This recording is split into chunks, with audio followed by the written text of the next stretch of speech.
Looking to make your action figures look more comic book accurate? In this episode of Marvel ToyToks, we'll be taking your average looking Marvel Legends and turning them into these comic book looking masterpieces. And if you're new here, hey, so am I. Subscribe to my channel for more Toy Talk hacks. The first step in taking your action figure game to the next level is to grab your action figure.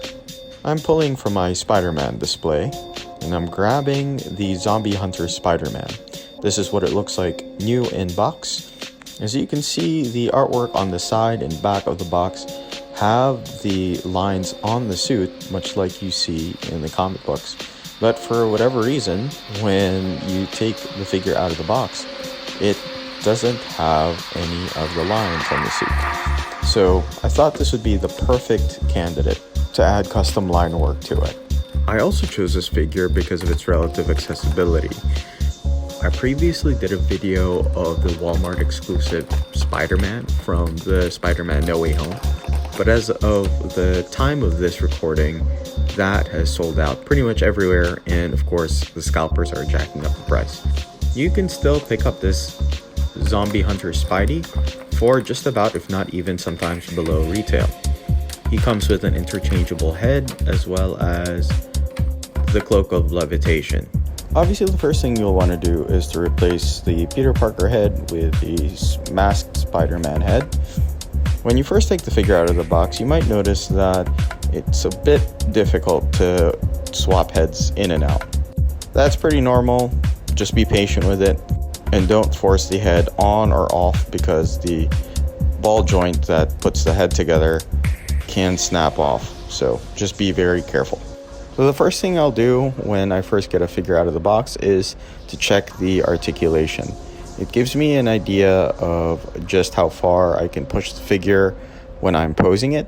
But at the same time, since we're customizing this figure, I want to be able to examine all of the parts that my pen will need to touch.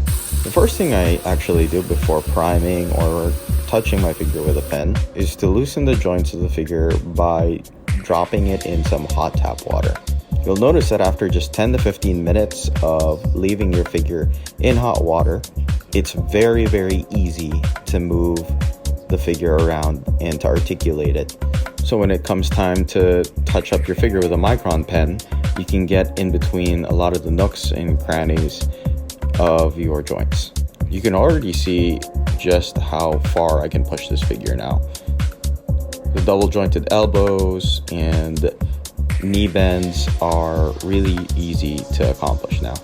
Now that you've prepped your figure, you can leave him on the paper towel for another 15 to 20 minutes to dry, while you grab any other figures and repeat the same process and run him through the bath.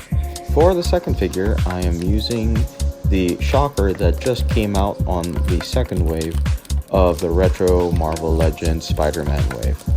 Now this is a phenomenal figure. It suffers from a lot of the same problems that a lot of the other Spider-Man figures from other waves have. And one thing you can already tell out of the box, this knee is locked. So I'm gonna go ahead and run him through the hot water bath because I can already feel that the joints on his knees are absolutely locked. Otherwise, the ab crunch is pretty good, but let's still give him a quick bath here, about another 10 to 15 minutes to let him rest and loosen up. And while you're doing that, you can go ahead and start to pat dry your other figure. And once Shocker's ready, go ahead and drip all of the excess water off of him, and we'll also pat him dry. If you're newer to this process of warming up your figures in hot water, just a couple tips here. I would not recommend using like boiling water, but just use the hottest water that you have available to you on the tap, and you'll automatically notice a pretty big difference in terms of your ability to pose these figures. I can still tell that even after 10 minutes, this figure is still a little bit stiff, so I might actually put him back in the water, but already you can see a marked difference after he spent about 10 minutes in the hot bath. You can see, especially with all the line work that I'll have to do underneath his arms, I will definitely want him to be able to do that, but from what you can see already, the double jointed knees have already unlocked, and you are able to do some pretty decent head articulation now. So definitely a good use of 10 to 15 minutes in the hot water bath, especially because both of these figures have a lot of sections of their body that will require a little bit more line work around these stiff joints. So getting these figures to a point wherein you can easily manipulate the joints so you can get in between these areas is a really critical first step. Now, a lot of other reviewers and people on YouTube will not even take the time to do this. I do highly recommend you do this, especially for a brand new figure that you just take out of the box. Speaking of boxes, this video is brought to you by boxes. Do you get a lot of your Marvel Legends shipped to you in boxes? Make sure you recycle. Okay, on to step 2. I would recommend you do this step outdoors, and I'll tell you why. Do you like inhaling toxic fumes? Well, neither do I. This step involves an aerosolized top coat, so you'll want to do this, like I said, outdoors. Now that your figures are dry and are ready to articulate, and once you've prepped a covering for your tabletop or whatever flat surface you're using, you'll then want to grab your top coat. For the purposes of this video, I personally love this premium top coat by Mr. Hobby. I would recommend you grab the flat premium top coat, the one that you see here. I'll drop a link in my bio. But what this flat top coat allows you to do is it lets whatever ink you're going to be putting on your figure to stick a lot better, as well as it allows the colors to pop a little bit more, while at the same time maintaining that premium, almost like an SH Figure Arts type of look. If you've never heard of SH Figure Arts, they're pretty much just the more expensive import version of Marvel Legends. They do articulate quite a bit more, but they also have this nice matte comic book type of finish. So the first thing I'll do is I'll give this a couple of test sprays just to make sure that the coat goes on here evenly. You don't want to spray too much on just one section. The goal is to create an even coating around the entire figure, so it allows you to take your Gundam pen, or in this case I'm using a Micron pen, and to trace along these lines. And also I want to make sure that the paint apps do stick here. What some people do when they go about tracing their figures without going through this step is they find that the ink does not stick, or that it smears quite a bit more, and so you are left with a figure that doesn't look that clean. So I do highly recommend this step. If you're watching this and are under the age of 13, I recommend you do this with some adult supervision. I also do recommend you wear gloves doing this. I should have clearly worn gloves, but if you can, wear gloves as well as a mask. This is a pretty strong smelling top coat, so I want to spray it from a number of different angles. At the same time, I want to be careful to not inhale any of the fumes. At this point, I'm just going to give him a couple final spritzes, but I'm also going to make sure I give him some time to rest. After your first premium top coat, you'll want to let it rest for about 15 to 30 minutes before handling him again. The wait time after you spray your first coat of top coat really does vary. Depends on the temperature of where you live and how much top coat you actually spray on top. But as a good rule of thumb, I would recommend probably 30 minutes to an hour is a sufficient enough time. Now that you've seen me do it with Shocker, I'm just going to speed through doing this with Spider-Man. I'm going to spray these bad boys just one last time, and then I'm going to let them rest for about, like I said, 30 minutes to an hour before I even look at them again. Oh well, and while we're at it, don't forget the hands. You might want to go back and do some line work on the hands later, so I'll go ahead and give that a generous coating on the front and the back of the hands too. Alright, half an hour to an hour later, the figures should look nice and matte. If you do feel some sticky residue, you'll want to just put them back.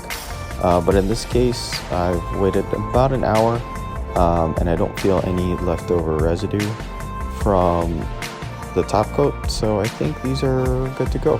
I'm going to bring these inside and we're going to go to step 3. Alright, now to the actual line work. We're going to start with Spider-Man here, and you'll notice I'm using the 0.005 micron pen. For Shocker, I'm using the 0.1 micron pen. But you'll notice that I picked up this 4-pack. It comes in 4 different thicknesses. 0.05, which is a 0.20 millimeter pen. This is what I'm going to be using for Spider-Man, and I'm using an all black. The reason I'm picking this one out as opposed to just another Gundam pen is because of the thinness of the lines that I wanted for Spider-Man's body. So we'll give this just a quick test just to make sure that the ink is in fact sticking and that I like the thickness of the pen. Okay, I like it. Picasso. Now that I like my first mark, I'm just gonna trace in between the crevices and fill out the lines. I'm doing this in a time lapse so you can see how I actually get this done from start to finish. And just as a heads up, as I work on the head, no pun intended, if you end up going outside of lines, that's totally fine. You can rub that ink out pretty easily. But again, because of how articulated these figures are now, because of the hot water bath, I'm able to get in between the crevices pretty easily. Now just putting some finishing touches on the back and top portion of the mask, as well as the logo and the legs, and just like that, he is good to go.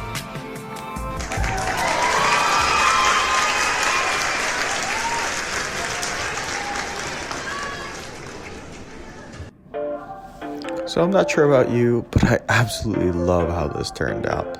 I mean, it just looks like the Spider-Man Earth 616 version. Here he is on my flight stand right next to the unlined Shocker. But don't worry, you're next, buddy. Alright, for this Shocker, we're using a different micron pen. As mentioned, they have various levels of thickness as well as color. I'm using the Figma Micron 01 pen. This one comes in the color taupe. Sometimes you can find a good deal on a 4-pack like this one. This is what I use for the Spider-Man. As mentioned, it's the 005 micron pen, and this is in all black. This taupe is a dark brown color, but just to be safe, I wanted to get 2 of these micron pens, one in the taupe, which is the dark brown, and one in a regular brown. Both are the same thickness of pen at 0.1. So what I'm going to do here is I'm going to take the top of the color and try and match it to the current color scheme of the Shocker.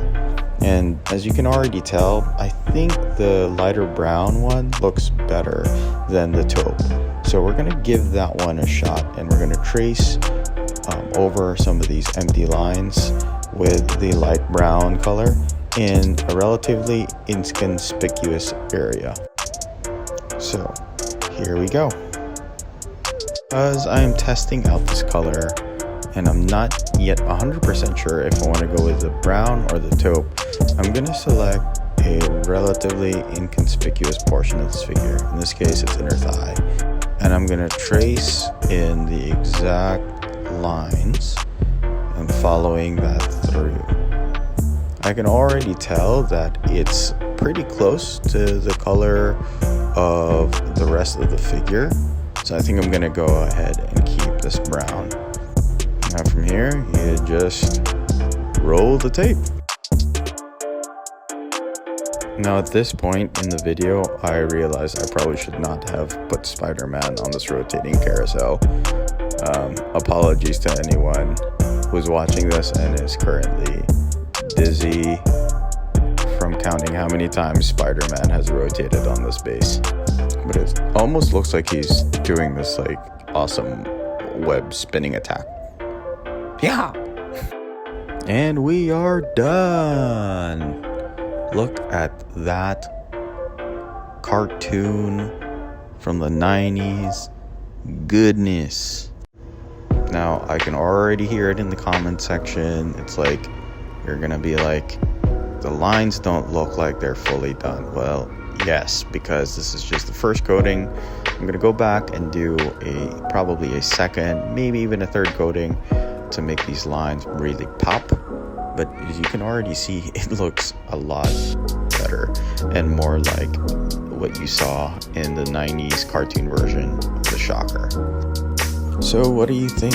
Would you do this to your Shocker and to your Spider-Man? Would love to know if this was helpful for you, or if you're going to incorporate any of the tricks or tips we went over in this video. If you found this to be helpful, do me a favor and hit that like button, as well as the subscribe button to be a part of the community. It's your support that keeps me making videos like this. And to close this video out, here's some comic book inspired goodness for you. Thanks for watching Marvel Toy Talks, and I'll see you in the next video.